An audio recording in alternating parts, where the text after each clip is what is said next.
The room went silent the moment my father raised his glass to thank the 300 guests for supporting the family's loving decision to sell my house for my brother's project. My mother smiled. My brother beamed. Then, our family lawyer stood up and delivered a sentence that shattered the room. You cannot sell that house, and do not forget, she is the sole trustee of your $3 million estate. My name is Maren Whitmore. I am 34 years old, and for the entirety of my life, I have been the invisible foundation upon which my family built their glittering, fragile empire. The Whitmore Heritage Conservation Gala was an annual spectacle of old money, strategic philanthropy, and new arrogance. Tonight, it was held at the most historically opulent coastal hotel in Newport, Rhode Island. The grand ballroom was a restless sea of bespoke tuxedos, plunging silk gowns, and the sharp, metallic scent of generational wealth. Enormous crystal chandeliers dripped from the vaulted ceiling, casting fractured, icy light over 300 of the most influential people on the eastern seaboard. And there I sat, the eldest daughter, tucked securely away at table number 22. It was a miserable side table, wedged awkwardly near the swinging kitchen doors where the waitstaff rushed past with silver trays of seared scallops and vintage champagne. My dress was a simple, dark navy crepe. It was tailored, respectful, and completely unremarkable next to the blinding emerald sequins my mother, Evelyn Whitmore, wore. She sat at the center table at the front of the room, radiating the kind of effortless dominance that only comes from decades of unquestioned privilege. Next to her sat my father, Conrad, his silver hair perfectly coiffed, his charismatic smile a weapon he wielded with terrifying, practiced precision. And then there was Nolan, my younger brother, the golden child, the heir apparent to a throne built entirely on smoke. He wore a velvet dinner jacket that easily cost more than my first car, leaning back in his chair with an infuriatingly practiced look of humble charm. He was the son of the Whitmore solar system, and I was merely the dark matter meant to hold everything together without ever being seen. The evening progressed exactly as it had for the past 15 years. Grandiose speeches were made about the supreme importance of preserving regional history. Massive checks were written by men who wanted their names etched into stone plaques, and polite, rhythmic applause filled the cavernous room. I quietly sipped my sparkling water, silently calculating how many more hours I had to endure the sympathetic, condescending glances from the high society matriarchs. To them, I was the quiet, less ambitious Whitmore. They saw me as a creature of familial charity, graciously allowed to carry the prestigious surname, but entirely excluded from the boardroom tables. Then, the sharp, authoritative clinking of a silver spoon against a crystal champagne flute cut through the ambient hum of the ballroom. My father stood confidently at the main podium. The room quieted instantly, the wealthy guests leaning in like devoted disciples.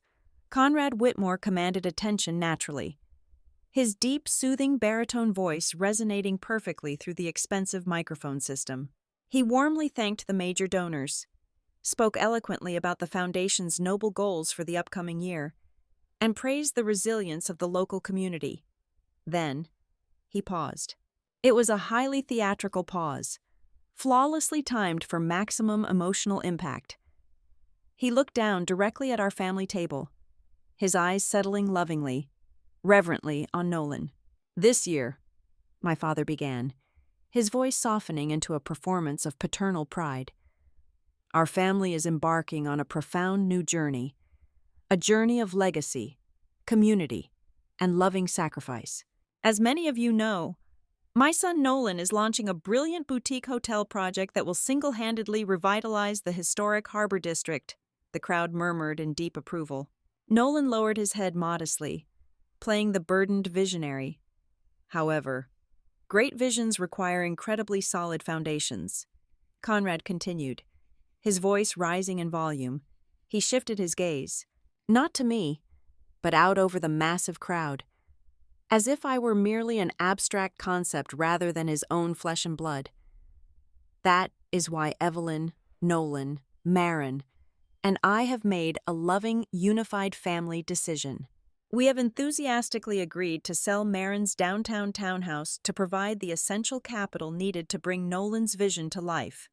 The words hit the cold air like physical blows. Sell my house. The historic brownstone I had purchased 8 years ago. The walls I had stripped and painted with my own hands. The mortgage I paid every single month. The sanctuary I had built entirely independent of their trust funds. The house they had absolutely no legal or moral right to touch. But before the sheer shock could fully crystallize in my chest, my mother was already standing, gracefully taking the microphone from my father with a practiced, elegant sweep of her diamond-clad arm. "It is truly a beautiful testament to family devotion," Evelyn said, her voice dripping with artificial, saccharine sweetness. She smiled out at the spellbound audience, expertly projecting the image of a selfless, deeply united matriarch. "You see, our dear Marin just does paperwork for land records. She sits in a quiet little municipal office all day. She certainly does not need a massive, expensive property right in the heart of the downtown commercial district. It is entirely wasted on a single woman with such modest, quiet ambitions. By reallocating this prime asset, we are ensuring the Whitmore name continues to build and thrive where it truly matters most." A ripple of polite, knowing laughter washed through the vast ballroom. I felt the heat rise violently in my cheeks. A primal, burning humiliation that they had engineered with absolute surgical precision. Women dripping in diamonds cast pitying, patronizing looks in my direction. In their eyes, I was exactly what my mother just painted me to be: the dull, uninspired spinster sister, graciously sacrificing her unnecessary luxuries for the brilliant, visionary male heir. Nolan stood up right then, walking smoothly to the stage to join his beaming parents. He took the microphone, placing a manicured hand solemnly over his heart. "I just want to say how deeply, profoundly humbled I am by my sister's boundless generosity," Nolan said, his voice thick with heavily rehearsed emotion. "My hotel is not just a business venture. It is going to save a dying neighborhood. It will create hundreds of jobs. It will bring vibrant life back to the forgotten streets. Marin understands that sometimes we have to put our selfish, individual desires aside for the greater, collective good of the community." He had framed the trap flawlessly. If I screamed, if I objected, if I stood up right now in my plain dress and called them liars, I would instantly be the villain. I would be the incredibly selfish, hysterical woman trying to selfishly sabotage a noble community project, humiliating her loving, generous family in front of 300 elite guests. I did not scream. I did not cry. I did not even push my chair back. I sat perfectly, unnervingly still, breathing in the cold, heavily conditioned air of the ballroom.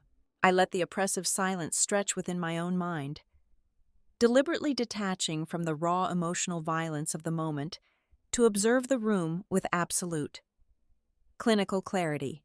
While the crowd clapped passionately for my brother, my eyes slowly scanned the VIP tables situated near the front stage. I found Rowan Pike, our family's veteran estate lawyer. He was not clapping. Rowan sat frozen like a gargoyle. A heavy crystal glass of bourbon halted exactly halfway to his open mouth. His face went pale of all human color, turning a sickly, ashen gray under the chandelier light. He stared up at Conrad with a look of pure, unadulterated panic.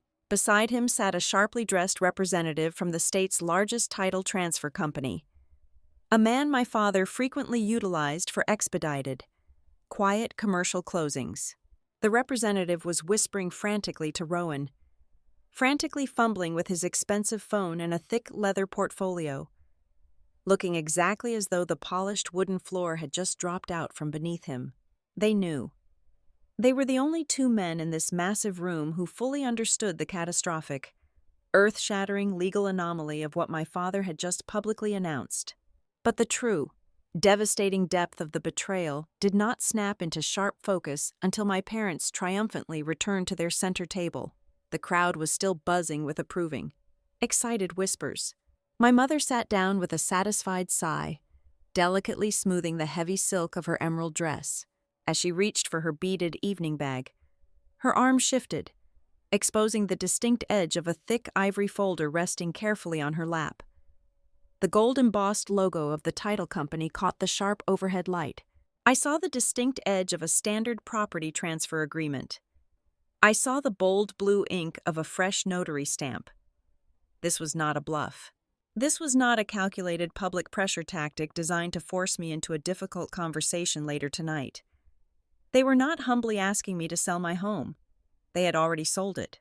They had actively forged my consent, criminally bypassed my legal ownership, and quietly finalized the paperwork in the shadows, relying entirely on the sheer, suffocating force of their social power to crush any resistance I might dare to offer after the fact.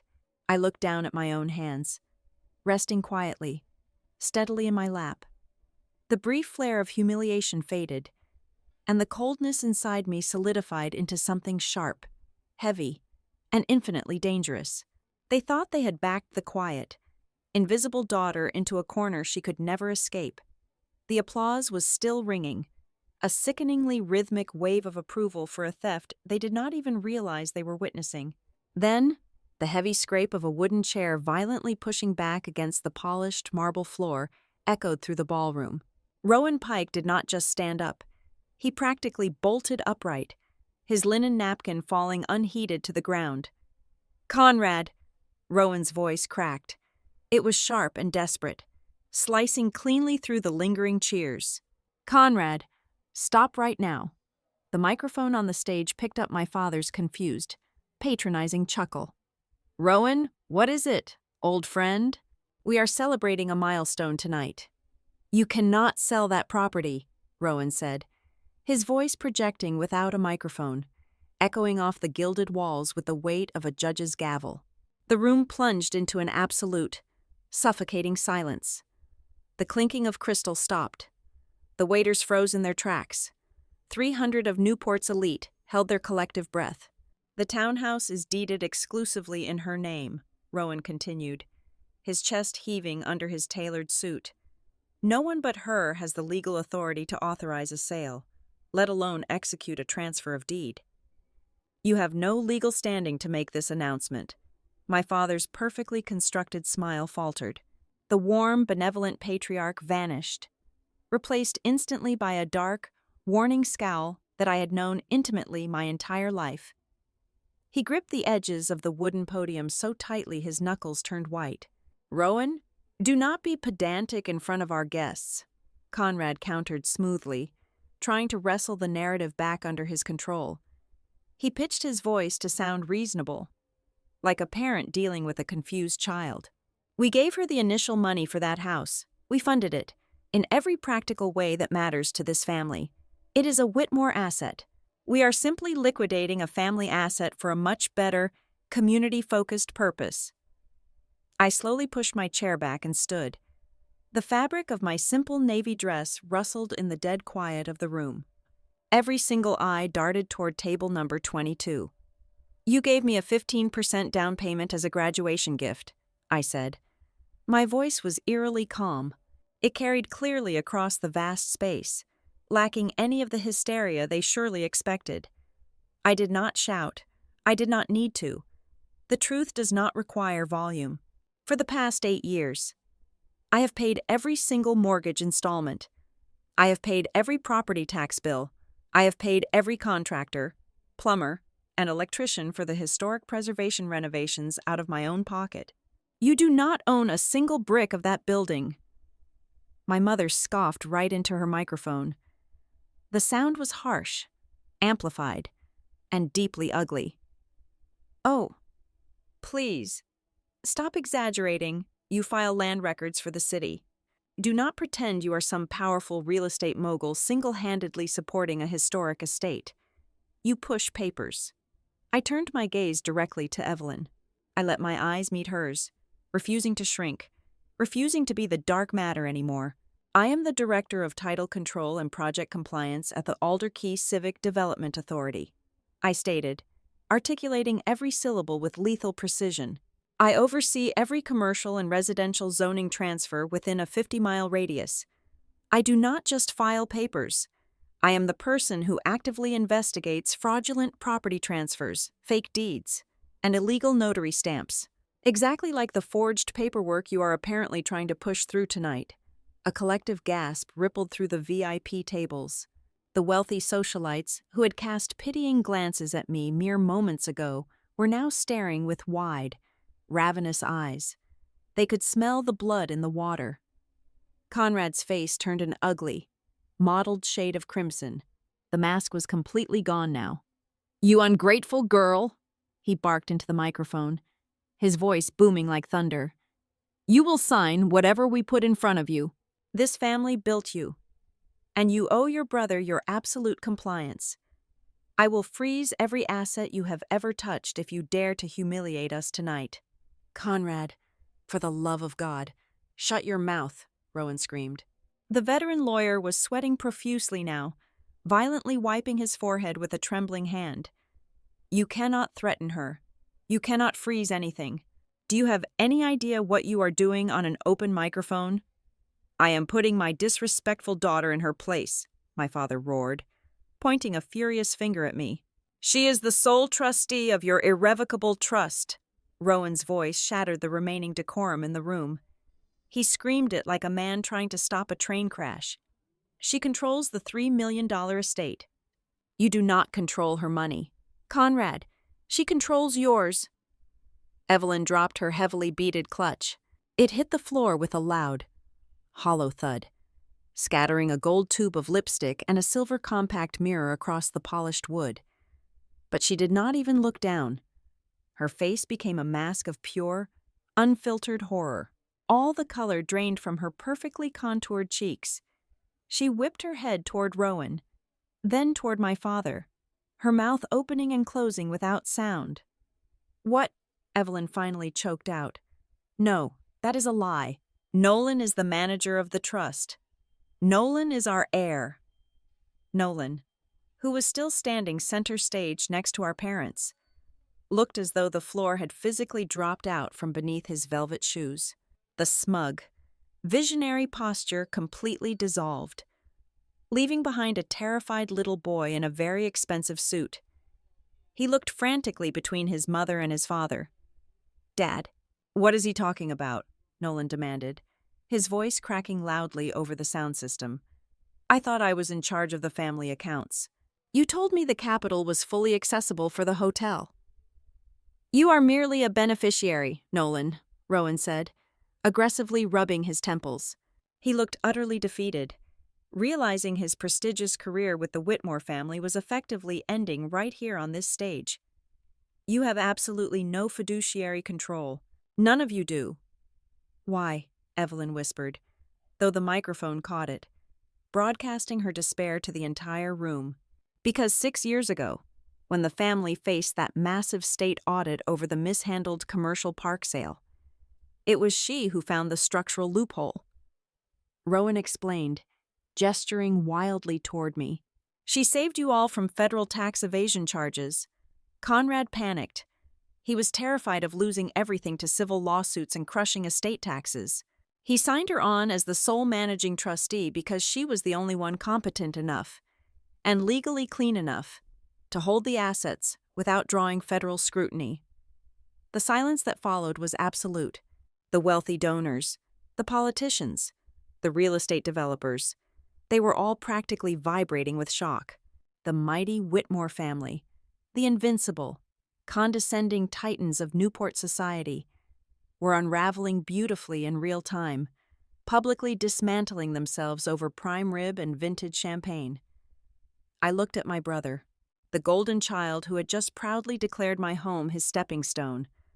I felt no pity. I only felt a cold, calculated clarity. "Since we are publicly discussing my properties and my assets on a stage," I said, stepping away from the small, miserable side table.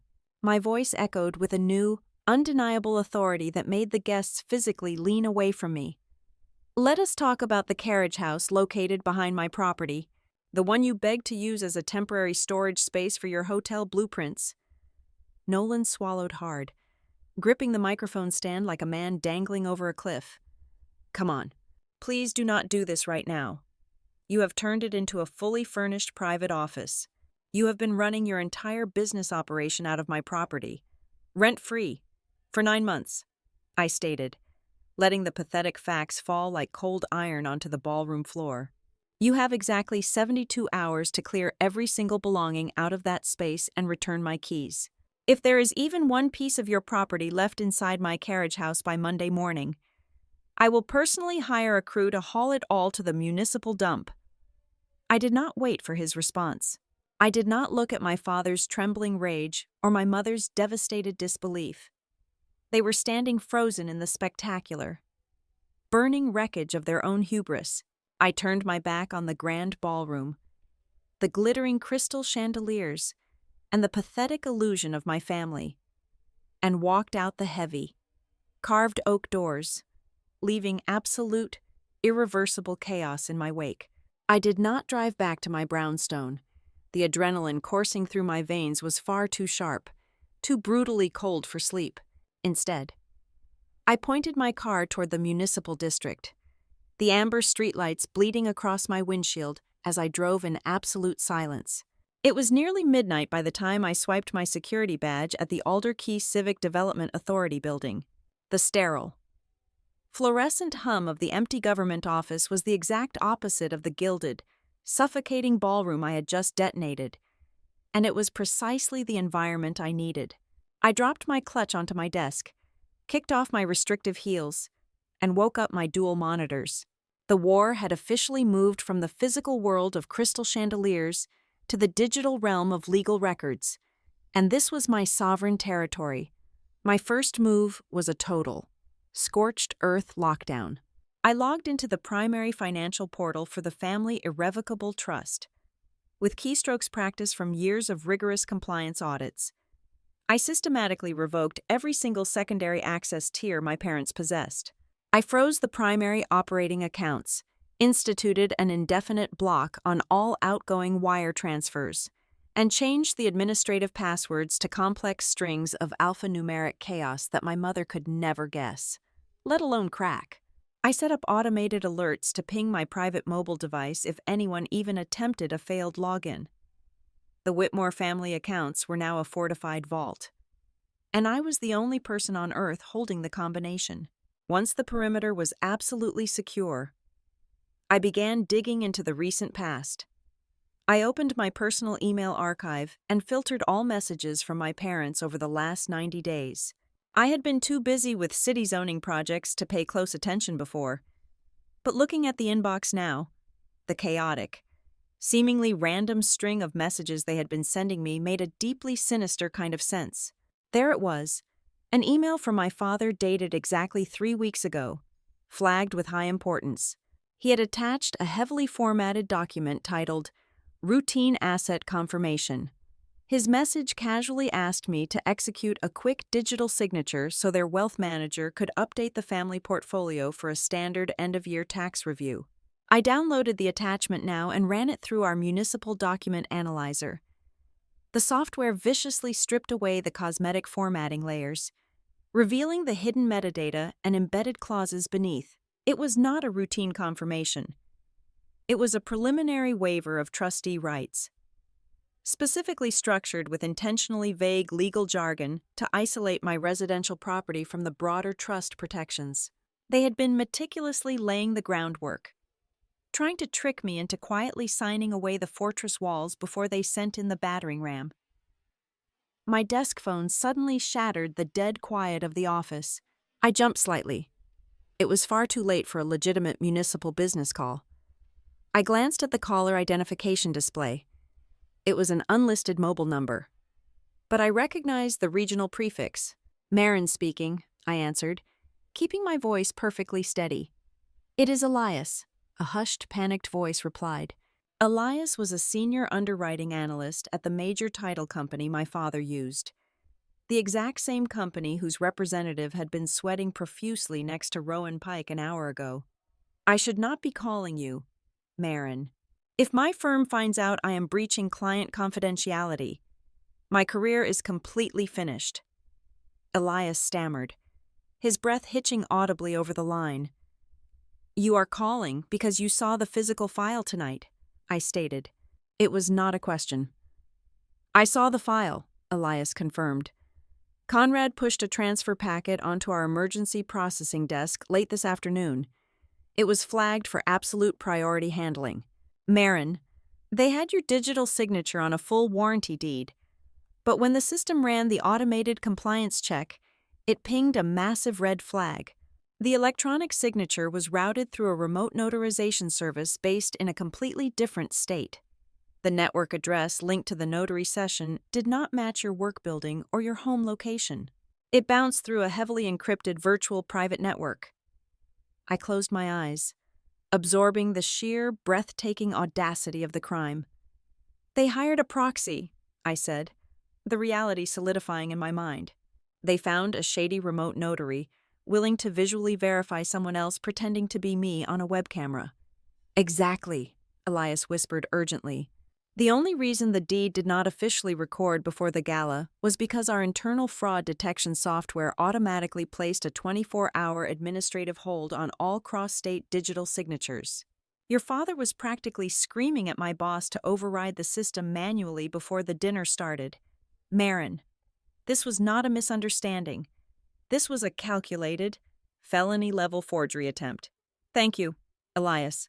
Send the system ping report directly to my encrypted email address," I instructed, my tone shifting into pure bureaucratic command. "I will ensure your identity is protected during the investigation." I hung up the receiver. The air in the office felt infinitely heavier now. I needed to know exactly who was waiting on the other side of that forged deed. I pulled up the state corporate registry database and typed in the name of the buyer I had briefly spotted on the folder resting in my mother's lap at the party. Harbor Lantern Holdings, Limited Liability Company. The registry returned a newly formed shell entity, created less than 2 months ago. I traced the registered agent, bypassed the generic post office box listed in Delaware, and dug aggressively into the initial capitalization filings. The parent company funding the shell was not a local real estate developer. It was a ruthless private equity firm headquartered in Manhattan. I cross-referenced the firm's portfolio with the municipal construction filings for Nolan's boutique hotel project. The connection lit up my screen like a brilliant, terrifying warning flare. The private equity firm was the exact same entity currently holding the short-term, exorbitantly high-interest bridge loan for Nolan's initial construction phase. The puzzle pieces violently snapped together, forming a horrifying, crystal-clear picture of my family's actual reality. My parents were not merely indulging my younger brother's spoiled vanity. They were drowning. Nolan's hotel project was hemorrhaging cash, and the massive bridge loan was nearing a catastrophic default. If that loan collapsed, the private equity firm would immediately seize the hotel property, triggering a devastating financial chain reaction. My parents had undoubtedly cross-collateralized the project using their own social capital, secret handshake deals, and unregulated personal investments from their wealthy country club friends. If Nolan went down, the entire Whitmore social and financial facade would crumble into irrecoverable dust. They would be pariahs. I suddenly understood the brutal mathematics of their betrayal. They chose my townhouse not because it was empty, or because I was a useless spinster who did not deserve luxury. They targeted my home because it was the only major family asset completely unencumbered by debt. It was legally clean, highly liquid, and parked directly in an aggressively appreciating downtown market. It was the absolute fastest way to generate a massive, untraceable cash injection to feed the black hole of my brother's gross incompetence. They were willing to render me completely homeless, destroy my peace, and commit federal wire fraud simply to buy themselves a few more months of breathing room. I leaned back in my ergonomic chair, staring at the glowing monitors until my eyes physically burned. The betrayal was so absolute, so meticulously and coldly orchestrated, that it transcended normal human anger. It became purely clinical. My family operated on the arrogant assumption that familial love implied obligation, and the intense threat of public shame could manipulate reality to suit their needs. They had fundamentally miscalculated the variables, I opened the bottom drawer of my desk and reached for my heavily encrypted external hard drive.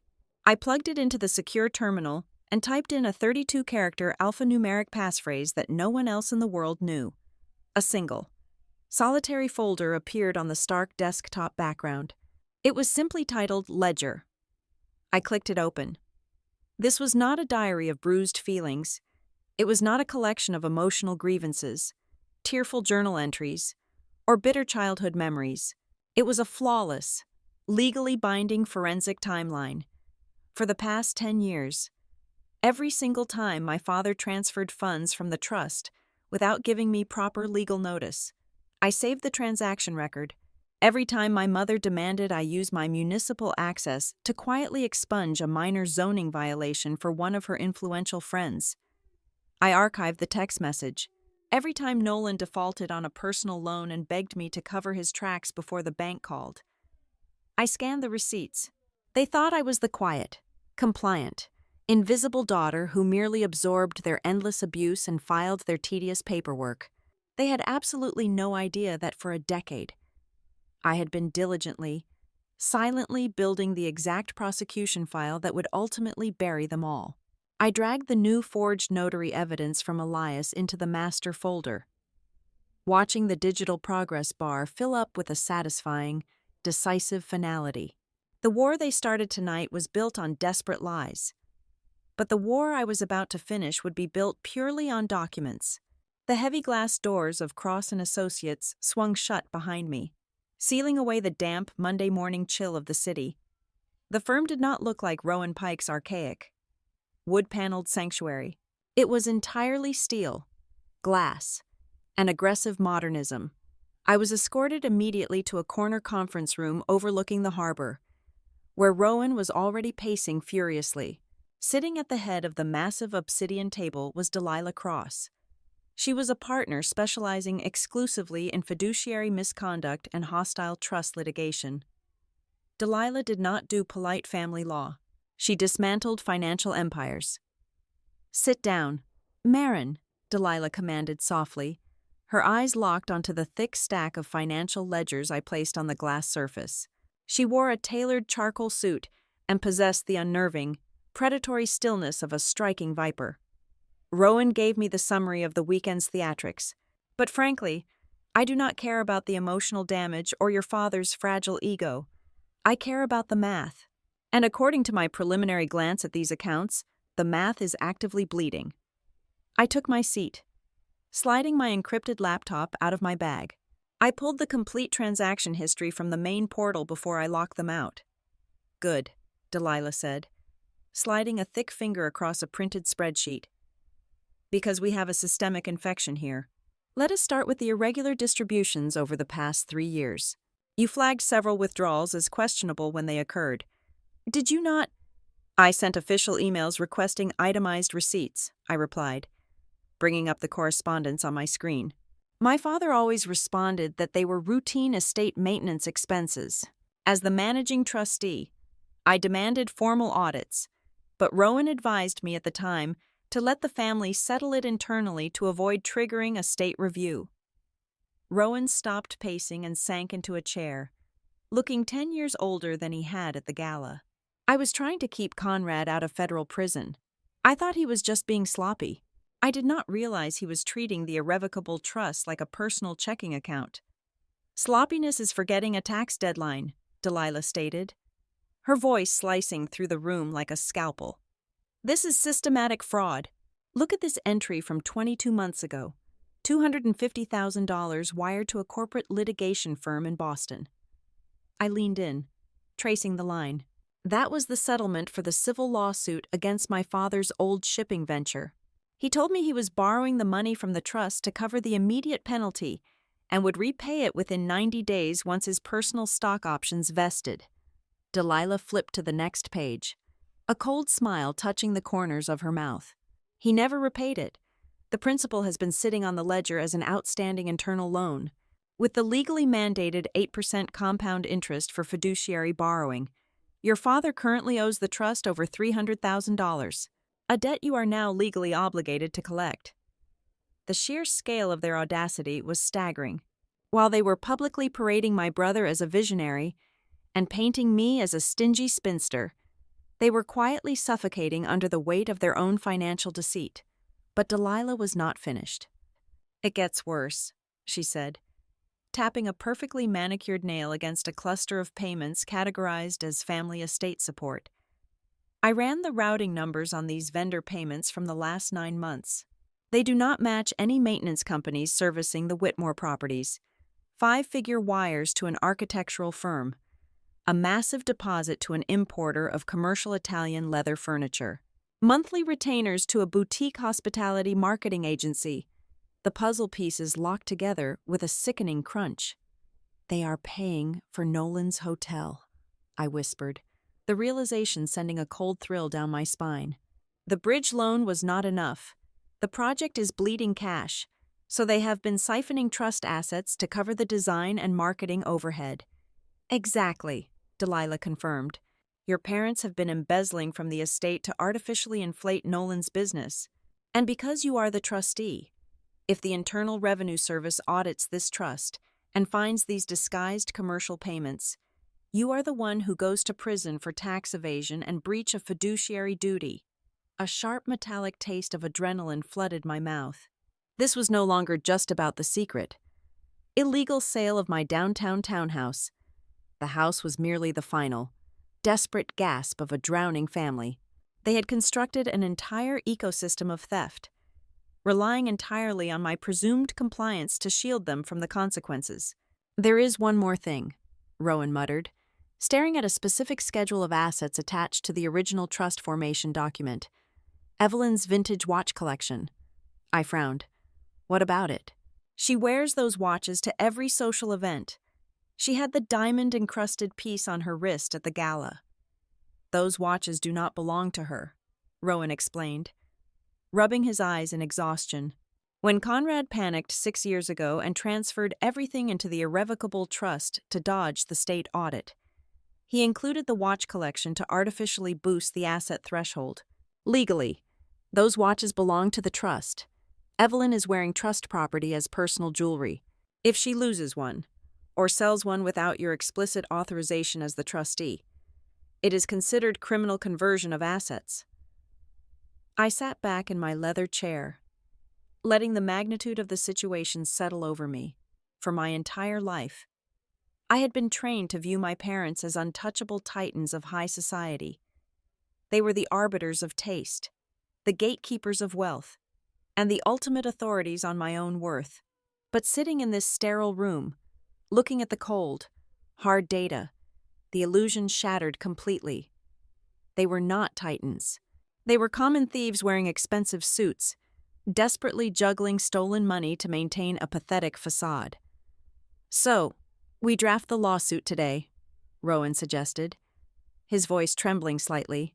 "We file for an emergency injunction and sue them for embezzlement and fraud." "No," I said, my voice cutting through the air with a newfound absolute authority. "We do not sue them yet." Delilah raised an eyebrow, a spark of genuine respect flashing in her dark eyes. "Why not?" "Because a lawsuit right now just creates a chaotic public spectacle, which is exactly what my father thrives on. He will hire public relations firms, he will spin the narrative, and he will drag this out in the media to force a settlement," I explained, closing my laptop with a decisive snap. "I am the sole managing trustee. I do not need a judge's permission to control my own accounts. I am executing my fiduciary power right now. I want an official notice drafted and couriered to my parents and my brother by noon, effective immediately. Every single discretionary distribution from the trust is frozen. No stipends, no expense accounts, no emergency draws. Everything stops today until a full, independent forensic audit is completed." Rowan gasped. "Marin, you are cutting off their entire liquid cash flow. They will not be able to pay the contractors for the hotel. They might not even be able to cover their country club dues." "That is not my problem," I replied coldly. "My legal obligation is to protect the assets of the trust, and I cannot allow further distributions while there is active evidence of financial mismanagement." Delilah let out a low, appreciative chuckle. She gathered the scattered documents and tapped them neatly against the glass table. The air in the room felt utterly different now. The panic was gone, replaced by the lethal, methodical preparation of a siege. "You are a very dangerous woman, Marin Whitmore," Delilah said, sliding the pristine file toward me. She looked out the window at the gray, churning waters of the harbor, then turned back to meet my gaze. "The winner of this case will not be the one who yells the loudest. It will be the one with the cleaner file." I placed my hand firmly over the stack of ledgers. For my entire life, my family had tried to convince me that I was the flawed, inadequate daughter. But sitting here, armed with a decade of meticulous records and absolute legal control, I finally understood the truth. I knew exactly who held the pristine file, and for the first time in my life, I knew the dirty side was not me. It took exactly 48 hours for the Whitmore war machine to pivot from absolute shock to a full-scale offensive. On Wednesday morning, a courier slapped a thick, cream-colored envelope onto my desk at the municipal building. It bore the heavy embossed crest of Sterling & Vance, the most extremely expensive litigation firm in Boston. I sliced it open with a letter opener. It was a formal, legally threatening demand for my immediate resignation as the managing trustee of the estate. The legal jargon was dressed up in polite hostility, but the core accusations were brutally clear. My parents were officially accusing me of elder financial abuse, claiming I had manipulated their trust documents years ago and was currently holding the family assets hostage out of deep-seated malice and instability. Simultaneously, their social artillery began to fire across the city. My phone constantly buzzed with subtle, probing text messages from peripheral acquaintances. The Newport Country Club circuit is small, vicious, and entirely fueled by whispers. My mother had clearly spent the last 2 days hosting emergency luncheons, weeping delicately over expensive tea while planting her poisonous narrative. The story they spun was predictably misogynistic and brutally effective. According to Evelyn, I was a tragically bitter woman. I was mentally unstable, driven completely mad by a lifelong, festering jealousy of Nolan and his brilliant entrepreneurial spirit. They were eagerly painting me as a hysterical daughter trying to destroy her own loving family simply to get some attention. By Thursday morning, the toxic spill reached the pristine hallways of the Alder Key Civic Development Authority. My department head, a stern man named Harrison, called me into his glass-walled office. He looked deeply uncomfortable, sliding a printed email across his heavy wooden desk. It was an anonymous tip, sent directly to the Municipal Ethics Board, suggesting that I was leveraging my city authority to fraudulently manipulate private property deeds for a personal vendetta against my own family. "Marin, you know I highly respect your work," Harrison said, adjusting his glasses nervously. "But given your senior position regulating title compliance, an accusation of this magnitude triggers a mandatory internal review.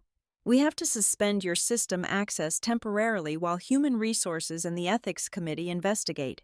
They expected me to crumble. My parents expected me to burst into tears, to resign in absolute shame, to beg them to call off the dogs to save my reputation.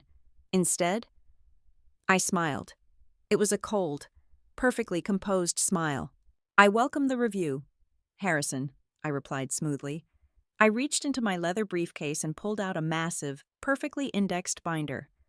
In fact, I fully anticipated it. Here is a complete, time-stamped audit of every single file I have touched over the past 5 years. You will find absolutely zero irregularities. Furthermore, I am formally submitting this secondary file for the board to review. I handed him a thinner, red-tabbed folder. This contains documented proof that an external party recently attempted to force a fraudulent deed transfer of my personal property through our regional system, utilizing an illegal remote notary proxy. I have already flagged it for the State Fraud Division. Harrison opened the red folder. The color slowly drained from his face as he read the system ping report I had secured from Elias at the title company. What my parents had fundamentally failed to understand was that my meticulous, seemingly boring paperwork was essentially bulletproof armor. by triggering a municipal investigation to scare me. They had not exposed me at all. They had inadvertently invited a glaring, official spotlight directly onto their own criminal forgery. My workplace cleared me of all ethics violations within 3 hours and immediately forwarded the forgery evidence to the state authorities. The situation escalated geometrically later that afternoon. Elias sent me a secure message confirming that the digital authentication code used on my forged deed was completely invalid. It was a recycled serial number from a defunct notary commission based in Nevada. The moment that detail hit the state database, the case was automatically ripped out of the civil family dispute category and dropped firmly onto the desk of the Economic Crimes Division. That was how I met Detective Ava Mercer. She walked into the municipal building just before 5 o'clock, flashing a gold badge. She wore a sharp leather jacket, possessed a piercing gaze, and had absolutely no patience for Newport High society. We sat in a sterile interview room while she reviewed the invalid authentication logs and the emails my parents had sent me. "So, let me get this entirely straight," Mercer said, leaning back in her metal chair and tapping a pen rhythmically against her notepad. "Your wealthy parents tried to steal your house to fund your brother's failing business, used a fake notary from across the country to sign the deed, and then tried to get you fired for ethics violations to cover their tracks." "That is the precise summary, Detective," I confirmed calmly. Mercer let out a low, appreciative whistle. "I deal with corporate thieves all day long. Whitmore. Usually. They are much smarter than this. The arrogance here is actually quite staggering. They left a digital paper trail a mile wide. They are used to a world where money and social standing make the rules disappear," I explained, packing my documents away. "They have never had to face someone who actually reads the fine print. The walls were closing in on them rapidly, and the intense pressure was causing the family facade to crack violently. By Friday morning, the absolute financial freeze I had placed on the trust was actively strangling Nolan's project. The rumors of a massive title dispute and frozen family assets had leaked heavily to the private equity firm holding his bridge loan. The investors were actively panicking. Nolan left me 6 frantic, screaming voicemails in the span of 2 hours. He demanded I release the funds immediately, wailing that the general contractors had walked off the hotel site and the main investors were threatening to pull their capital by the end of the business day. The visionary entrepreneur was entirely evaporating, leaving only a desperate man drowning in his own unearned debts. I deleted every single voicemail without responding. At exactly 8 o'clock on Friday night, my personal mobile phone rang. The screen prominently displayed my father's private number. I sat quietly in the center of my living room, the city lights casting long shadows across the hardwood floor. I pressed the green button and put the phone on the speaker setting. "Marin," Conrad said. His voice was no longer the booming, charismatic baritone from the gala stage. It was low, vicious, and trembling with a lethal kind of rage. "Hello, Conrad," I answered softly. "You have gone way too far," he hissed, the words dripping with pure venom. "You think you are clever, hiding behind your little lawyers and your municipal rules. You are destroying your brother. You are humiliating your mother in public. I will give you one final chance to fix this mess. You will release the trust funds immediately, and you will sign the house over by Monday morning." "And if I refuse?" I asked, my voice remaining perfectly flat. "If you refuse, I will completely crush you," my father threatened, the ugly reality of his nature fully exposed for the very first time. "I will hire every private investigator on the East Coast. I will find every single mistake you have ever made. I will personally ensure you are permanently fired, disbarred from any civic authority, and blacklisted from every professional circle in this state. Kyle, you will have absolutely nothing left. Do you understand me? You will be ruined." I let his words hang in the quiet air of my home. The threat was explicitly meant to terrorize me, to force the invisible, obedient daughter back into her tiny, compliant box. But I felt absolutely no fear. I felt nothing but a cold, heavy finality. You should be very careful about the threats you make regarding my career and my livelihood. Conrad, I replied, articulating every single syllable with razor-sharp precision, especially since, as of yesterday morning, my legal counsel officially notified your attorneys that any and all communications between us are part of an active fraud investigation, which means, Father, that every single word of this phone call is being legally recorded. There was a sharp, sudden intake of breath on the other end of the line. Then, the line went dead, leaving only the hollow, rhythmic hum of a disconnected signal echoing in my quiet house. The war had officially left the shadows, and they were finally beginning to realize they were fighting entirely on my terms. The deadline I had given my brother expired precisely at noon on Sunday. When I pulled into the narrow alleyway behind my property that evening, the heavy wooden doors of the carriage house were left wide open, swaying lazily in the cold, salt breeze coming off the harbor. The space was entirely dark. The exterior smart security panel, which I had installed myself 2 summers ago, was dead. Its casing cracked as if someone had taken a heavy hammer to the digital keypad. I used my physical override key to enter the main townhouse first, grabbing a heavy-duty flashlight before stepping out into the back courtyard. The beam of light swept across the brick walls of the carriage house, illuminating the pathetic, desperate reality of my brother's exit. Nolan had not merely vacated the premises, he had thrown a violent, physical temper tantrum. It was the parting signature of a deeply spoiled child who had finally been told no. I walked slowly through the cold, empty space. He had taken all of his architectural mock-ups and his expensive leather office chairs, but he had also stripped the room of things that had absolutely nothing to do with him. My heavy-duty power tools, which I had used to restore the original molding in the main house, were gone from the workbench. The vintage brass pendant lamps I had sourced from an antique dealer in Boston were ripped straight from the ceiling, leaving frayed electrical wires dangling dangerously in the dark. He had even stolen my original, hand-drawn renovation blueprints and a small wooden keepsake box containing old photographs of the neighborhood before I bought the property. The destruction was incredibly petty. Someone, presumably Nolan or the movers he hired, had taken a power drill and driven random, jagged holes straight into the freshly painted drywall. A heavy bucket of industrial sealant had been intentionally kicked over, leaving a thick, hardened puddle of gray sludge ruining the center of the restored oak floorboards. The internal filing cabinets I used for home maintenance records had been forcefully pried open and their contents scattered like dead leaves across the room. I stood in the center of the wreckage, my breath pluming in the cold air. A younger version of myself might have collapsed onto the ruined floor and wept. A younger version might have called my mother, begging to know why they hated me so much that they would allow this kind of violation. But that woman had died completely the night of the gala. I felt absolutely no urge to scream. I felt a cold, hyper-focused stillness. I pulled my mobile phone from my coat pocket and turned on the high-resolution camera. I moved systematically through the room, snapping clear, brilliantly lit photographs of every single hole in the wall, every dangling wire, and every stolen item's empty space. I documented the ruined floorboards and the smashed security panel. Once I had a complete visual inventory, I walked next door and knocked on the home of the retired couple who shared my property line.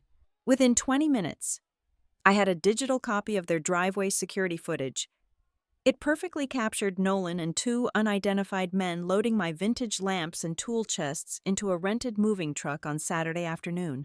I attached the photographs, the video file, and a detailed itemized list of the stolen property to an email, and sent it directly to Detective Ava Mercer under the subject line of residential burglary and vandalism. It was just another heavy brick added to the fortress I was building against them. I returned to the carriage house to begin the tedious process of gathering my scattered home maintenance files. I knelt on the cold floor, carefully sorting the papers by date and category. As I reached under a heavy wooden shelf to retrieve a stray folder, my fingers brushed against a thick, dusty manila envelope wedged deeply in the corner. It was not part of my current home records. I pulled it out and wiped away the grime, It was a physical archive box I had brought over from my old apartment years ago, containing printed backups of early trust documents from when I first took over the estate management. Nolan must have kicked it violently during his rampage, dislodging the envelope from the bottom of the box. I sat cross-legged on the floor and opened the clasp. Inside was a thick stack of printed email correspondence between Rowan Pike and my parents. The timestamps indicated they were printed exactly 6 years ago, during the chaotic month when the state was threatening to audit the family over my father's commercial park disaster. I began reading the top thread. It was an urgent message from my mother to Rowan, demanding to know how quickly they could formally install Nolan as the sole managing trustee of the newly formed irrevocable trust. I stopped breathing for a fraction of a second. I read the sentence again. They had not wanted me. I turned to the next page to read Rowan's response. The veteran lawyer's reply was brutally blunt, completely devoid of his usual polite deference.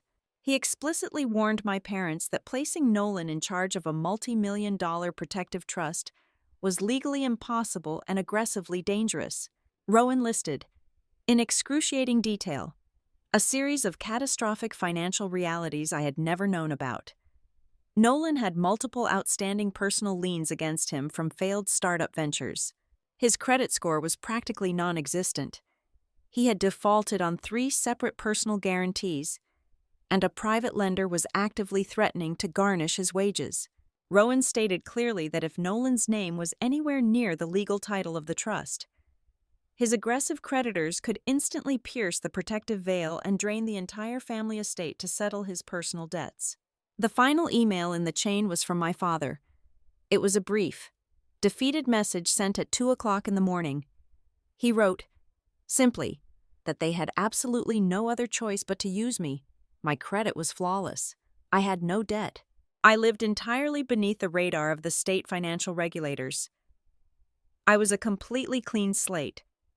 The loose papers trembled slightly in my hands. The silence of the carriage house pressed down on me, heavy and suffocating. This was the true twist, the fundamental lie that had governed my entire adult existence for years. I had secretly harbored a tiny, pathetic shred of pride over being named the trustee. I had allowed myself to believe that, beneath their constant belittling and their obvious favoritism toward Nolan, they had at least recognized my competence. I thought they had chosen me because they trusted my intellect. But reading the stark, black and white ink, the entire foundation of my life fractured. Nolan was not excluded from the trust because they realized he was irresponsible, or because they finally respected me. He was excluded solely because the law physically prevented him from touching the money. I was not chosen out of love, or respect, or even grudging admiration. I was chosen purely as a legal necessity. I was a clean social security number. I was an empty, functional vessel they desperately needed to safeguard their wealth until they figured out a way to get it back to their golden son. The revelation hit me with a physical force that was far more devastating than the secret sale of my house. For 34 years, I had been the structural, load-bearing pillar of the Whitmore family. They deeply resented the pillar because it was not decorative, and it was not glamorous like Nolan. They mocked its plainness. Yet, they placed the entire, crushing weight of their actual survival squarely on my shoulders. I was the one who kept the roof from collapsing on their heads, and their ultimate gratitude was a calculated plan to steal the only home I had ever built for myself. I dropped the papers onto the floor. The cold draft from the broken doors swept over me, but I did not shiver. I looked around at the gouged walls, the stolen lamps, the scattered ruins of my brother's childish rage, the phantom pain of wanting a family, of hoping to eventually earn their respect. Completely evaporated, it vanished into the freezing air, leaving behind a profound, untouchable clarity. I sat entirely alone in the dark. Ransacked carriage house, pulling my coat tighter around my shoulders. I finally understood the absolute truth of the battlefield. This was no longer a desperate war to be acknowledged by my parents. I was no longer fighting for a seat at their glittering table. I was fighting to permanently sever the chains they had quietly wrapped around my neck. I was going to stop them from destroying the one life I had painstakingly, quietly built with my own two hands. And I was going to do it by using the exact same flawless competence they had so arrogantly exploited. I gathered the emails, placed them carefully back into the envelope, and stood up. The grief was gone. Only the architect of their ruin remained. The mediation took place on a rainy Tuesday morning in a sterile, neutral conference room at a downtown arbitration center. My side of the long mahogany table was a fortress of legal and financial preparation. I sat perfectly straight, flanked by Delilah Cross to my right and Rowan Pike to my left. Next to Rowan sat Felix Dorn, a forensic accountant Delilah had brought in from New York. Felix was a man who looked entirely constructed of sharp angles and cold mathematics. Across the table sat the remains of the Whitmore dynasty. My father, Conrad, wore his signature power suit, though the tailoring seemed to hang a little looser on his frame today. My mother, Evelyn, clutched a designer handkerchief, already preparing her theatrical tears. Nolan sat rigidly, staring at the polished wood as if hoping it would swallow him whole. Next to them was their newly retained, aggressively expensive defense attorney, and Arthur Vance, the family's longtime financial advisor, who looked distinctly nauseous. "Let us begin with the core accusation," Delilah stated, her voice slicing through the heavy tension in the room. She did not bother with pleasantries. "Your petition claims my client, the managing trustee, has severely mismanaged the estate and caused financial harm. Mr. Dorn, please summarize your initial findings regarding the trust's overall health." Felix adjusted his silver wire-rimmed glasses and opened a thick, black leather binder. "Certainly, over the past 6 years, under Marin Whitmore's exclusive fiduciary management, the irrevocable trust has not only remained entirely stable, but it has actively grown. Upon taking control, she immediately divested the estate from a series of highly volatile, underperforming speculative assets championed by Arthur Vance. She reallocated the capital into secure, transparent index funds and municipal bonds. As of yesterday morning, the principal value has increased by 24%. Conrad's jaw tightened. The defense attorney frowned, frantically flipping through his own severely lacking paperwork. The narrative of the hysterical, incompetent daughter was dead on arrival. "However," Felix continued, his tone devoid of any human empathy, "while the investment strategy has been flawless, the withdrawal history is a catastrophic landscape of unauthorized bleeding. I have completed a preliminary trace on every single disbursement over the past 3 years." Felix handed a stack of bound reports across the table. Conrad refused to touch it. Arthur Vance slowly reached for a copy, his hands visibly shaking. "Let us examine the specific line items," Felix instructed, reading off his master sheet. "We have $94,000 wired directly to an American Express Platinum account held exclusively by Nolan Whitmore, classified falsely as estate maintenance. We have $42,000 paid to a boutique public relations and image consulting firm in Manhattan, which aligns perfectly with Evelyn Whitmore's social calendar last year. We also have a deeply concerning transfer of $150,000 categorized as a charitable donation." Felix looked up, pinning my father with a dead, shark-like stare. "This donation was routed to a private regional heritage foundation, a foundation where Conrad Whitmore sits as the sole managing director, and which immediately loaned that exact same amount to Nolan's hotel project the very next business day. This is a blatant, documented violation of federal tax codes and fiduciary boundaries." The silence that fell over the mediation room was not just quiet, it was the suffocating, crushing weight of absolute exposure. For the first time in their incredibly privileged lives, the Whitmore family was not sitting at the head of the table dispensing judgment. They were sitting in the crosshairs of a massive federal surcharge and potential criminal clawbacks. The sheer volume of the stolen money hung in the air, a noose tightening around their collective necks. Evelyn pressed the handkerchief to her mouth, letting out a soft, trembling sob, but no one moved to comfort her. And now we arrive at the most egregious discovery, Felix said, turning the page with a sharp, papery snap. The attempted fraudulent sale of the downtown townhouse. Arthur Vance swallowed so loudly it echoed in the room. As we know, a remote proxy was utilized to forge Marin's signature to transfer the deed to a newly formed entity named Harbor Lantern Holdings Limited Liability Company, Felix stated. I spent the weekend piercing the corporate veil of this specific shell company. The primary registered agent is a junior associate at a private equity firm in Manhattan, but the primary capital backer, the individual who provided the initial $200,000 earnest money deposit to legitimize the shell account, is sitting right here in this room. Felix pointed a long, perfectly still finger directly at the Whitmore family's financial advisor. Arthur Vance, you used your own personal holding company to temporarily fund the illegal purchase of my client's home. Nolan gasped, turning violently to stare at Arthur. My mother dropped her handkerchief. The sheer audacity of the crime was breathtaking. It was not just an illegal property seizure, it was textbook self-dealing. Their own financial advisor was conspiring to buy my house out from under me, likely to flip it instantly to cover the hotel's bridge loan before the market even knew what had happened. Arthur, what is he talking about? Evelyn whispered, her voice cracking with genuine panic. It was a bridge, Conrad suddenly shouted, slamming his hand flat against the mahogany table. His face was flushed with panicked, desperate rage.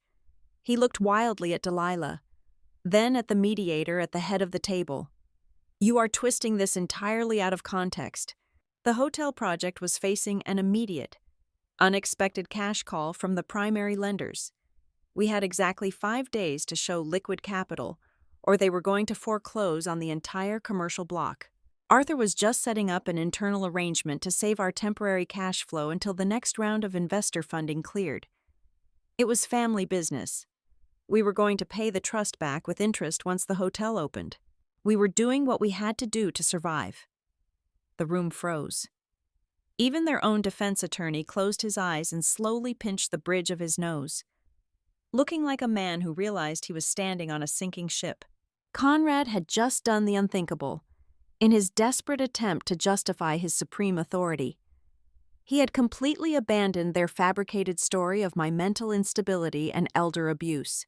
He had just voluntarily confessed, on the official mediation record, that the entire scheme was a deliberate, financially motivated conspiracy to defraud the trust and steal my property to save his son's failing business. He had handed us the absolute motive on a silver platter. I leaned forward. I did not raise my voice. I did not need to. Here are my preliminary terms for settling this matter outside of a criminal courtroom, I said, my voice cutting through the ringing silence like a diamond blade. I looked directly into my father's eyes, watching the arrogant patriarch shrink beneath the weight of his own hubris. First, you will sign a legally binding, irrevocable acknowledgement that the townhouse is my absolute, sole property, and you relinquish all past, present, and future claims to its equity. Second, you will completely reimburse the trust for every single misallocated dollar Felix just outlined, including the legally mandated compound interest, within the next 60 days. Third, you will immediately cease all public and private defamatory statements regarding my career, my mental health, and my personal life. My father stared at me. His chest heaved.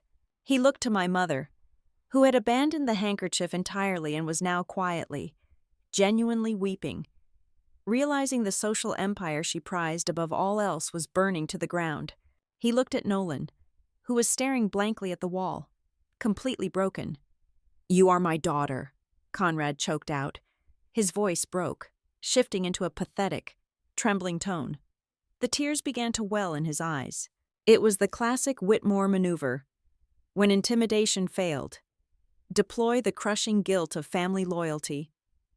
Marin, please, look at what you are doing to your mother. Look at your brother. We are your family. If you force us to repay that money right now, we will lose everything. The hotel will go bankrupt. We will have to sell the estate. We will be ruined. You cannot do this to us. You cannot be this cold. I looked at the tears spilling down his cheeks. I thought about the drilled holes in my carriage house. I thought about the forged notary stamp. I thought about the 34 years I spent as their invisible, disposable shield. I am not being cold. Conrad, I replied smoothly. I am just doing the paperwork. I refuse, Conrad snapped, his sorrow instantly vanishing back into cornered rage. I will not sign those terms. I will not let you extort us. Delilah Cross smiled. It was a terrifying, brilliant expression. She smoothly gathered her files and stood up, buttoning her tailored suit jacket. Excellent, Delilah said briskly to the neutral mediator. We are officially terminating this mediation session. We will be filing the civil fraud and embezzlement suit in the State Superior Court tomorrow morning. The defense attorney leaped out of his chair. Delilah, wait, please. Let us take a recess. Let me confer with my clients. There is absolutely nothing left to confer about, Counselor, Delilah replied, her voice echoing with the finality of a slamming vault door. She looked down at my father with an expression of pure, professional pity. We were willing to offer a quiet, private settlement, but your client just admitted to way too much on the record. We are taking this to trial, and we are going to take everything. The rumors of the catastrophic mediation failure did not detonate like a sudden explosion. Instead, they dissolved into the elite social circles of Newport like a slow-acting poison, infecting every conversation and country club luncheon. Less than 48 hours after we walked out of the arbitration center, the Whitmore family's pristine social mask began to slide off in humiliating, public strips. The first institutional pillar to collapse was the Whitmore Heritage Conservation Foundation. On Thursday afternoon, the board of directors held an emergency executive session. For my entire life, my father had treated that boardroom as his personal kingdom, dispensing philanthropic favors to secure his own elevation. Now, terrified of the impending federal fraud investigation, the board formally voted to suspend both Conrad and Evelyn from all public representative duties. They were quietly but forcefully asked to step down from the annual gala planning committee and were permanently banned from speaking on behalf of the charity. The sheer irony was inescapable.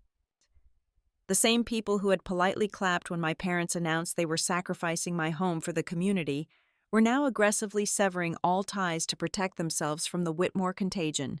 As my parents were being exiled from high society, my brother's professional fantasy was evaporating into thin air. The private equity firm and the secondary investors caught wind of the frozen trust accounts and the impending civil litigation.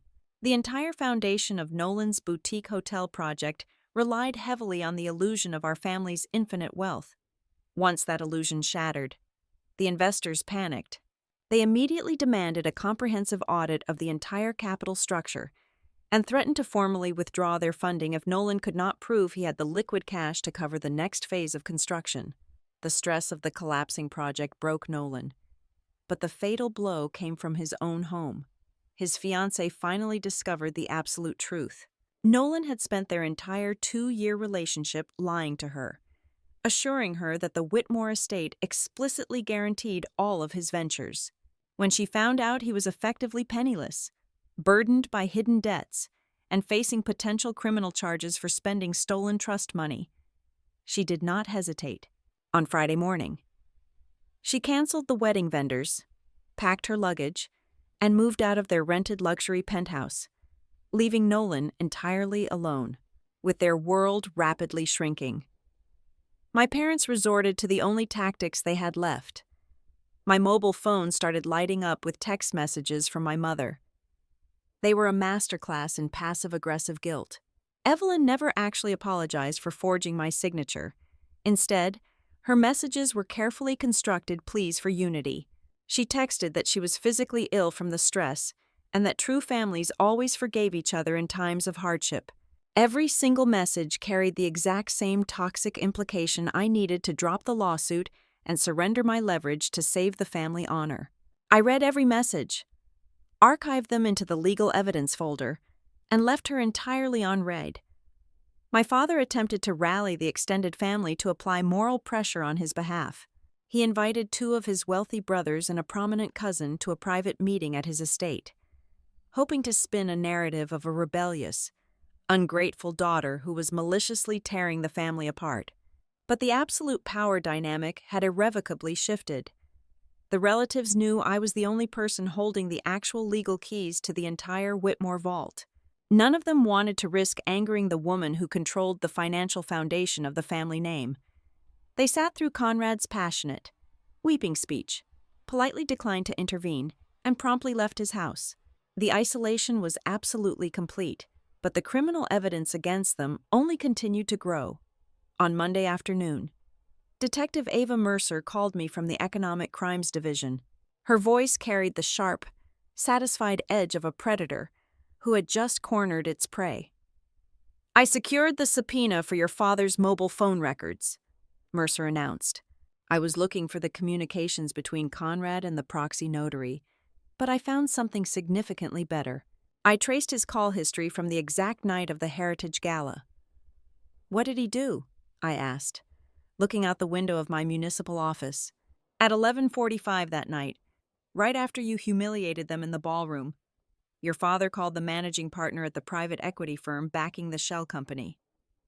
Mercer explained. "We pulled the executive's digital voicemail archive. Conrad left a frantic, 2-minute message explicitly urging the buyer to forcefully push the deed transfer through the county clerk system first thing Monday morning. His exact words were to close this fast before the girl ruins the entire arrangement. He actively attempted to accelerate a fraudulent transaction after he had already been warned in public that it was a crime. It establishes definitive, premeditated intent," I noted softly. "It is the final nail in the coffin, Whitmore," Mercer confirmed. "I am sending the complete file to the district attorney by the end of the week to review for felony wire fraud charges." I thanked the detective and hung up the phone. I had systematically dismantled their lies, secured my property, and exposed their profound hypocrisy to the entire city. My brother was ruined. My parents were social pariahs facing federal charges. The victory was absolute and completely undeniable. Yet, as I drove home that evening and walked into my empty townhouse, I felt no sense of triumphant joy.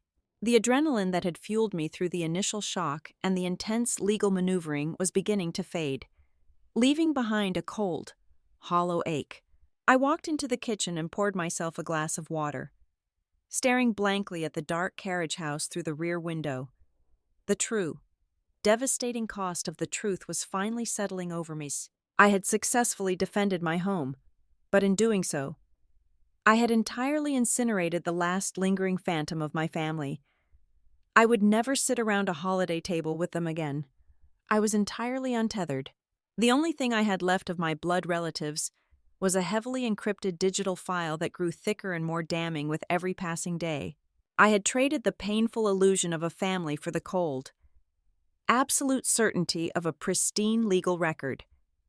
It was the correct choice, but the sheer loneliness of it was heavy enough to crush bone. I sat down at the kitchen island, ready to turn off my phone and finally try to sleep for the first time in a week. Just as my finger hovered over the power button, the screen illuminated with an incoming call. It was Delilah Cross. I answered immediately, instantly recognizing the sharp, elevated tension in her breathing. "Marin," Delilah said, her voice completely stripped of its usual smooth confidence. "I just received an emergency electronic notification from the state probate court." "What is it?" I asked, my posture instantly straightening. "Conrad did not surrender," Delilah replied, the sound of furious typing clicking aggressively in the background of the call. "He just filed an emergency petition directly with the chief judge. He is demanding an immediate, temporary restraining order to forcefully suspend you from your position as the managing trustee. He is officially claiming you are experiencing a severe acute psychiatric break." I gripped the edge of the marble counter, the cold stone biting into my skin. The mask had fallen. Their reputation was in ashes, and they were bleeding out financially. But they were still breathing. Just when I thought they were finally exhausted, they decided to bet everything they had left on one final, desperate move. The decisive battle was not over. It was just about to begin. The emergency petition arrived exactly as Delilah predicted. My parents were making their final, desperate gamble. The heavily redacted legal document accused me of severe retaliatory behavior, claiming I was intentionally damaging the beneficiary relationship and causing immediate, catastrophic financial harm to the estate. They painted a picture of a rogue, emotionally unstable trustee who had frozen the family accounts out of pure, vindictive spite. They begged the probate judge to suspend my powers immediately to save the family from utter ruin. It was a bold, aggressive chess move, but they were playing against someone who had spent her entire career reading the fine print. They did not realize I had already built the board and locked the pieces into place. When I initially froze the trust accounts, I did not just block their access. I layered a silent, secondary protocol over the entire financial network.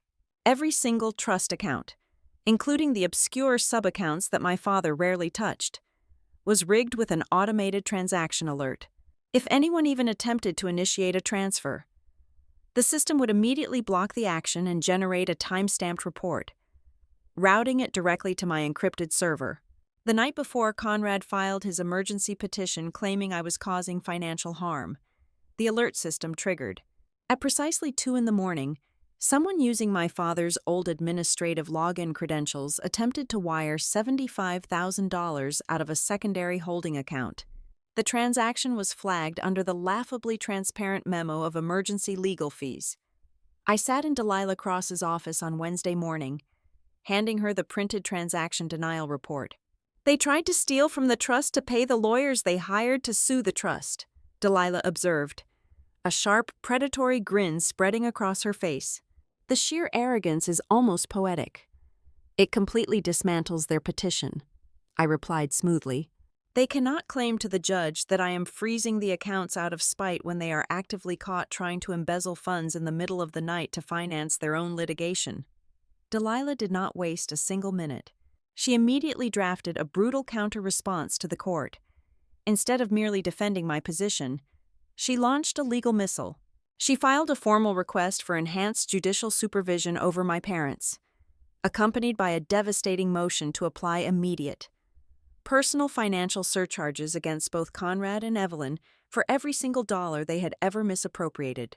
We were no longer just defending the castle, we were seizing their lands.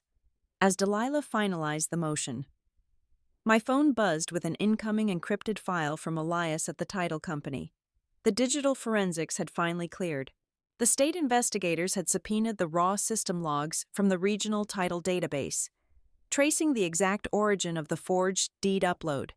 I opened the file and let my eyes scan the technical readout.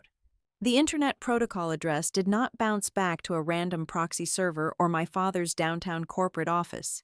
The upload originated directly from the secure wireless network inside my parents' sprawling Newport estate. But the evidence went deeper.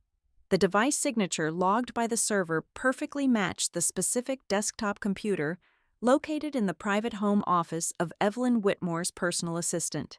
It was not just my father scrambling in the dark, I told Delilah, turning the screen toward her. My mother was not a passive bystander weeping over the family honor. She was hands-on. She had her own assistant upload the forged property transfer. Delilah raised her eyebrows, genuinely impressed by the sheer volume of evidence we were collecting. "They are practically building the federal fraud case for us. But I have something even better." She reached into her leather briefcase and pulled out a freshly printed document bearing a bright gold, raised seal. It was a sworn, notarized affidavit from the state of Nevada. My investigative team finally tracked down the remote notary whose digital seal was stamped on your forged deed, Delilah explained, her voice humming with tight, controlled energy. "His name is Marcus Vance, no relation to your financial advisor. He is a retired paralegal running a small, legitimate online notary business. When my investigators showed him the transfer documents, the man nearly had a heart attack." I leaned forward, reading the heavy, black text of the affidavit. Under penalty of perjury, Marcus swore he had absolutely no knowledge of the Whitmore family. He stated clearly that his secure digital credentials had been compromised 2 months prior in a sophisticated phishing attack. He swore he had never initiated a video conference with me. He had never verified my government identification, and he had never authorized the transfer of the townhouse.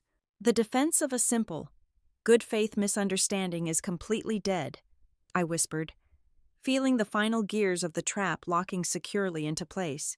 This proves premeditated identity theft and wire fraud. Exactly, Delilah agreed.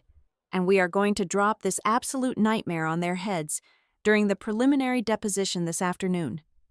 The deposition took place in a windowless, aggressively air-conditioned conference room at Delilah's firm. Nolan was the first to be deposed. My brother walked into the room looking like a hollow shell of the golden boy who had stood on the gala stage just a few weeks ago. His expensive suit hung loosely on his frame. His eyes were bloodshot, and his hands trembled violently as he swore the oath to tell the truth. He was entirely alone. His parents had remained at their estate, terrified of stepping into the crosshairs before they absolutely had to. Delilah was merciless. She did not raise her voice, but she backed Nolan into a brutal, inescapable corner. She presented the forged deed, the illegal trust withdrawals, the internal emails, and the Nevada notary's affidavit. She boxed him in with his own documented failures, laying bare the absolute ruin of his hotel project and the criminal lengths his parents had gone to in order to fund his vanity. "Mr. Whitmore," Delilah said, her tone deceptively soft, "did you genuinely believe your sister had willingly agreed to sell her primary residence, despite never having a single conversation with her about it?" Nolan swallowed hard, his eyes darting frantically toward his defense attorney, who remained stony and silent. He looked at me, sitting perfectly still at the end of the table. He was searching for a lifeline, for the compliant, invisible sister who always cleaned up his messes. He found absolutely nothing. "I did not know about the forged signature," Nolan stammered, his voice cracking horribly. "I swear to God, I did not know they faked it."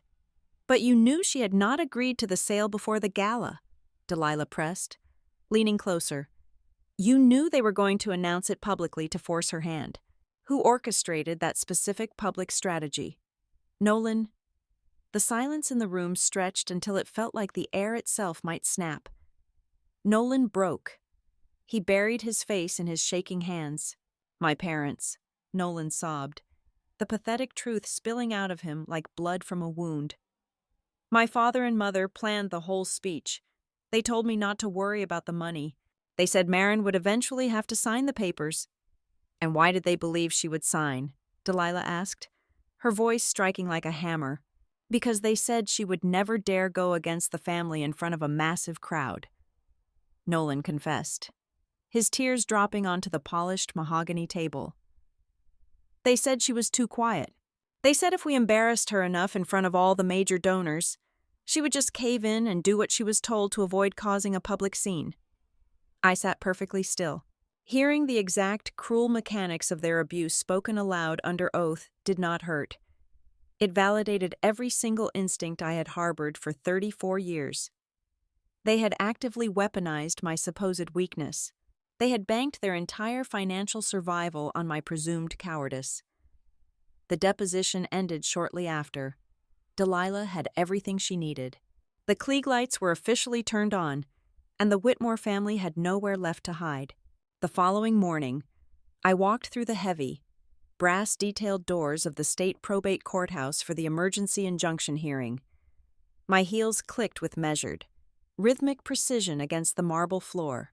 I wore a tailored black suit, carrying a single, slim leather portfolio. I did not feel like a victim fighting for her home. I felt like an executioner. As I turned the corner into the long corridor leading to the judge's chambers, I saw them. Conrad and Evelyn were sitting rigidly on a hard wooden bench opposite the courtroom doors. They looked incredibly small. The arrogant, untouchable titans of Newport society had been reduced to two terrified, aging people staring down the barrel of public ruin and federal prison. My father looked up as I approached. Our eyes met across the cold, echoing hallway. I saw the desperate anger in his gaze, but beneath it, burning clearly for the very first time in my entire life. I saw something else. He was terrified of me. They were not afraid because I was screaming, or throwing a tantrum, or threatening them with emotional blackmail. They were entirely terrified because I was completely silent, and I was holding a fortress of undeniable facts. The truth had finally been given an ironclad, legal structure, and I was the one holding the keys. I did not break my stride, walking straight past them toward the courtroom doors, ready to close the final chapter of the Whitmore legacy.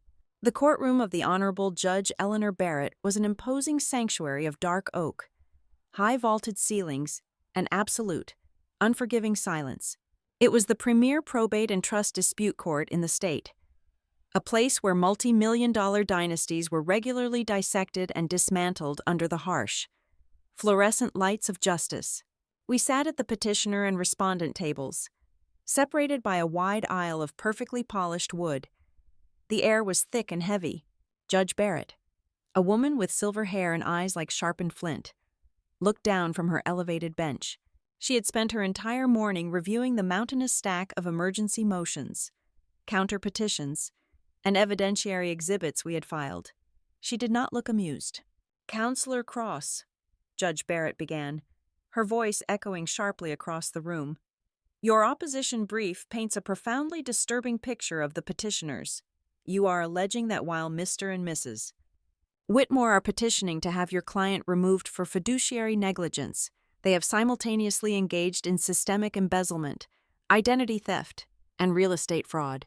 Delilah stood up, smoothing the front of her tailored jacket. She was in her absolute element. "That is precisely correct, Your Honor. The petitioner's emergency motion is nothing more than a desperate, retaliatory smokescreen. For the next hour." Delilah methodically and ruthlessly executed the Whitmore family's pristine social facade. She presented the complete, unbroken chain of evidence. She laid out the printed transaction logs proving my parents had siphoned hundreds of thousands of dollars to fund Nolan's failing hotel project. She submitted the sworn affidavit from the Nevada Notary Public, confirming his digital seal had been criminally compromised. She played the recorded testimony of the title officer who had flagged the fraudulent signature. She handed the bailiff a flash drive containing the driveway security camera footage of Nolan destroying my property. And finally, she produced the corporate registry documents, proving that the anonymous buyer of my home was a shell company funded by the Whitmore family's own financial advisor, constituting a blatant act of illegal self-dealing. The sheer volume of the evidence was suffocating. Every time Delilah introduced a new exhibit, my father visibly shrank in his chair. Judge Barrett folded her hands on the bench and turned her piercing gaze directly onto Conrad. "Mr. Whitmore, stand up." My father stood. His posture, usually so commanding and arrogant, was utterly hollowed out. His expensive suit looked too large for him. "I have reviewed the financial structure of the irrevocable trust," Judge Barrett stated, her tone dripping with judicial disdain. "Can you explain to this court, under oath, why you felt entitled to orchestrate the forced sale of a residential property that explicitly belongs to your daughter, entirely outside the bounds of the trust, in order to solve your own personal liquidity crisis and fund your son's commercial ventures?" Conrad gripped the edge of the wooden table. He opened his mouth, trying to summon the booming, charismatic baritone that had commanded the Heritage Gala just weeks ago. "Your Honor, you have to understand the context. The family business was facing a temporary cash flow emergency. We built that wealth together. I merely thought we could reallocate an underutilized asset for a brief period. It was a misunderstanding of boundaries, not a malicious fraud." "A misunderstanding," the judge repeated coldly. "You hired a proxy to forge a digital signature across state lines because you misunderstood a boundary. Do not insult my intelligence in my own courtroom, Mr. Whitmore." Conrad's jaw snapped shut. The patriarchal authority he had wielded over me like a weapon for 34 years completely evaporated into the sterile air of the courtroom. He had nothing left. Judge Barrett shifted her attention to my mother. "Mrs. Whitmore, this court has been presented with digital forensic logs provided by the State Investigative Division. These logs confirm that the fraudulent property transfer file was uploaded directly from the Internet Protocol address assigned to your private assistant's computer, located inside your personal residence.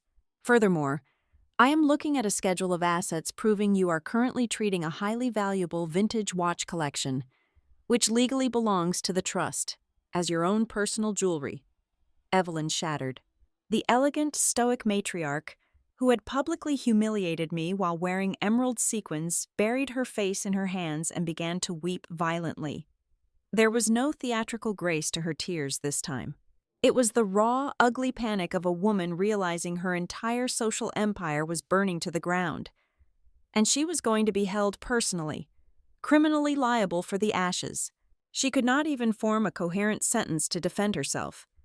Then, the final betrayal unfolded. Nolan, sitting at the far edge of the defense table, suddenly realized the terrifying reality of his position. He saw his father silenced by the judge. He saw his mother weeping uncontrollably.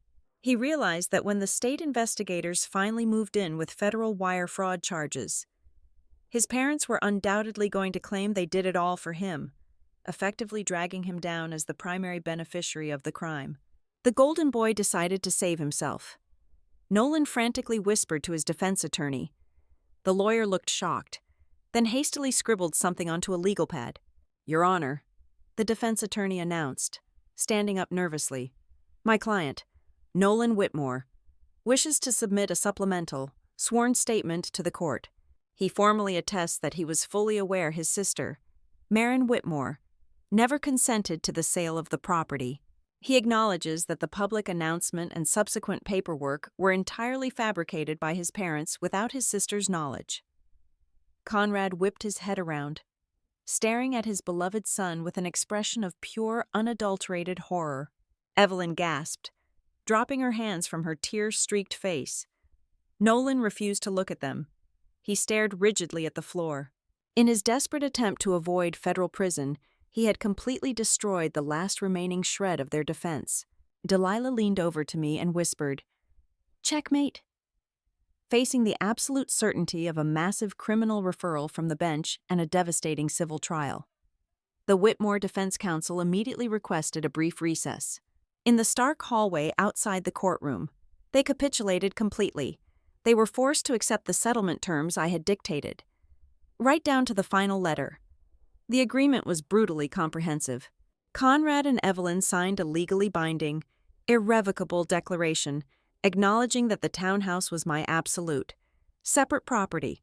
They agreed to repay every single stolen dollar to the trust, including compound interest, within exactly 120 days.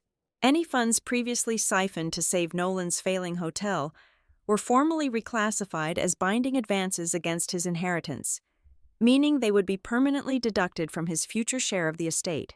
Furthermore, they agreed to issue a formal, written retraction to their entire social circle, completely clearing my name of their malicious slander. Finally, they signed their immediate, permanent resignations from the board of the family foundation. We returned to the courtroom to enter the settlement onto the official record. Judge Barrett reviewed the signed documents with a curt nod of approval. "The petition to suspend the managing trustee is hereby dismissed with prejudice," Judge Barrett ruled, striking her gavel against the sounding block. She looked directly at me, her expression softening into something resembling deep respect. "Ms. Whitmore, having reviewed the forensic accounting, this court formally recognizes that you have executed your fiduciary duties with absolute, flawless integrity despite facing extraordinary familial hostility. You will remain the sole managing trustee of this estate. Court is adjourned." The words echoed in my chest, a resounding, ironclad validation of my entire existence. I did not look back at my parents as they sat, broken and weeping at their table. I did not look at my brother. I simply packed my leather portfolio, walked out the heavy brass doors, and stepped into the crisp, bright afternoon air of the city. That evening, I drove back to my townhouse. The sky was turning a deep, bruised purple over the harbor. I walked up the front steps and inserted a brand new, heavy brass key into the freshly changed deadbolt. The lock clicked with a satisfying, heavy finality. I walked through the quiet halls of my home, out the back door, and across the courtyard to the carriage house. I had already hired a crew to patch the drilled holes and sand away the ruined floorboards. The space smelled of fresh paint and clean pine. I walked to the front gate and pulled a small, engraved brass plaque from my coat pocket. I carefully mounted it onto the vintage mailbox facing the street. It simply read my name, for the first time in my life. I did not feel the crushing, phantom weight of needing their permission to exist. I stepped back inside and stood alone in the center of my brightly lit kitchen. The silence of the house was no longer heavy, it was entirely peaceful. My parents had desperately tried to use this very building to break me, to force me back into the tiny, obedient box they had constructed for the invisible daughter.